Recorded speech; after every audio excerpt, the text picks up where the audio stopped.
This is Joshua Peterson here, Peterson Electric today. It is the first week of March in 2023. I think we are about 3 weeks away from finally getting back to spring. Thank God. It was a cold winter. This video is going to be based on an article, I believe it's 462. I looked at it last week before all the snow came in. It's going to be on heat trace tape for the gutters and the roof. And there's a lot of myth. I get a lot of customers who call me up. I mean, I'll be very frank with you guys. Google doesn't know all. It is not a god. If it's anything, it's just a demigod. Listen, every AI intelligence and what you find on Google and other customers who query them, it's just opinions. Doesn't mean they actually do the stuff. But if you actually do this trade, keep getting these phone calls for these gutter issues, and they want to tell me how to put it in because it's cheaper, because they found a quick kit. You know, the parts aren't too bad, but it's more or less going to be the labor and then the time of year, of course, that you're calling to get it put on. But you do have to do it a certain way. I've done a lot of heat trace for tiles and especially the mats, and then I've done a ton of these on the roofs. And so this roof I want to show you guys real quick is right here. Okay, this has got a big L shape. Just show them.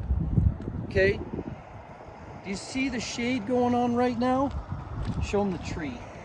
I'm sorry guys, there's always a cement truck or a truck or a trash truck follows me.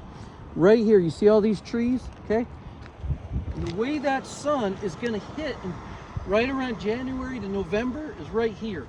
We're finally getting close to daylight savings. It's getting closer to here. But the issue they're having is that this snow in this valley, it will not melt, okay? So we started both of them at one end. Let's go over this way.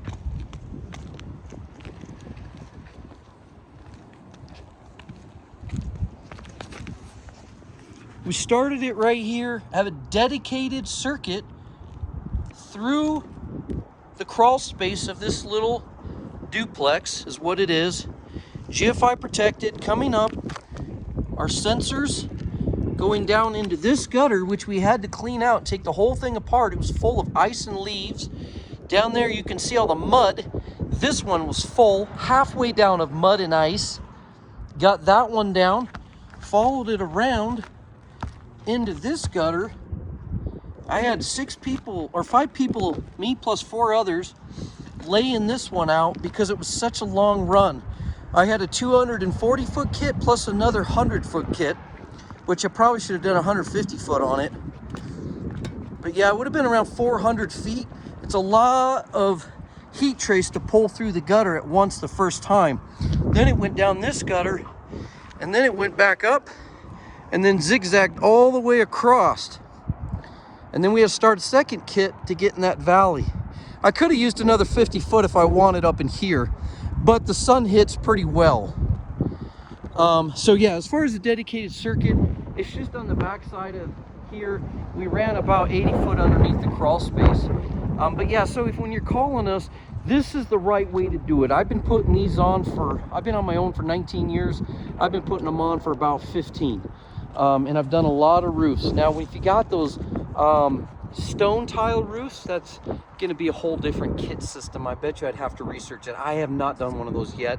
Most people have these typical just shingle tiles that you just kind of hit and push under and get it to clip. Anyways, guys, thanks for joining us. Have a great day.